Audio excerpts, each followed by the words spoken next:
आई भैया आज पर एगो परिवेश पर, आज के माहौल पर को गीत सुनी।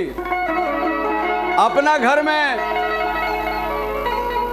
उतना मेल मिलाप नहीं खेले कि ससुरारी से नाता, सढ़ुआना से नाता, आदमी के तबरतोड़ हो गइल बा। एकरे पर को गीत से वाली कि अपन भाई बैरी भइले, अरे अपन भाई बैरी भइले, अब प्यार बढ़ल बा सार से, अब गांव घर से नाता टूटल,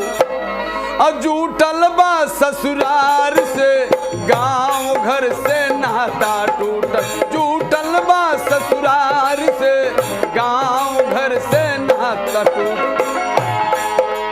अपन भाई बैरी भइले,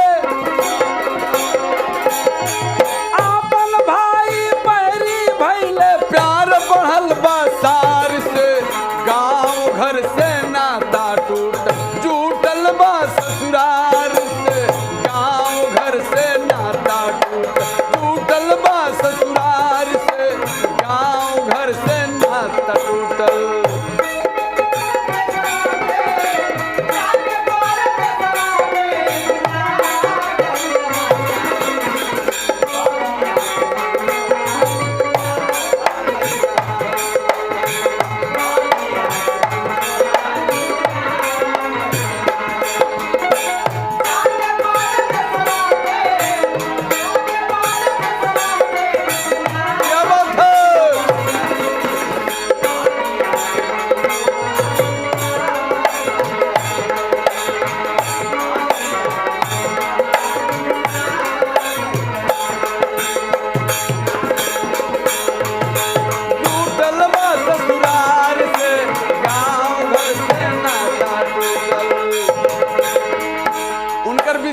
कवि के लिखे के पड़ल,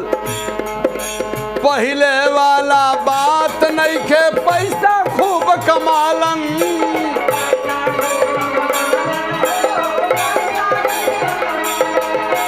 टाटा के मोती साबुन से मलमल रोज नहालन,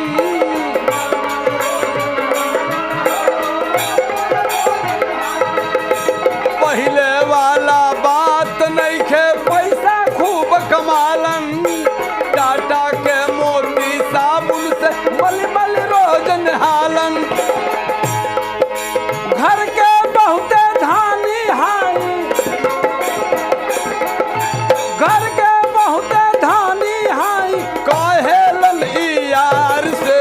गांव घर से नाता टूट, जूटल बा ससुरार से,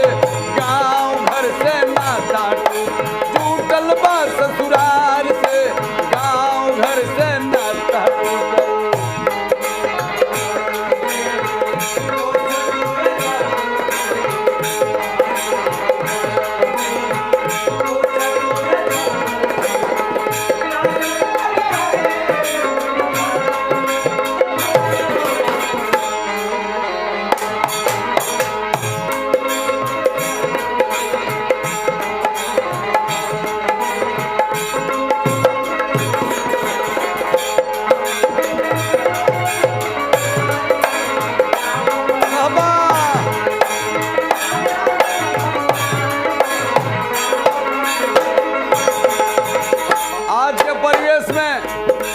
लइकन के जहाँ नौजवान के शादी हो जा रहा बा, माई से अलगे,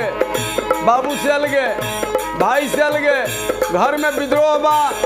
अपना पत्नी के बाद से सारा काम बा। कवि के लिखे के पड़ल का,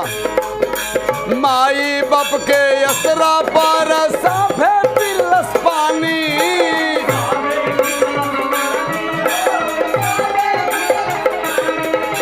सीधा मुंह से बात न करस जब से अइली रानी,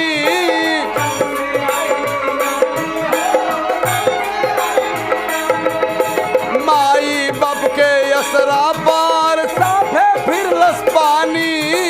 सीधा मुंह से बात न करस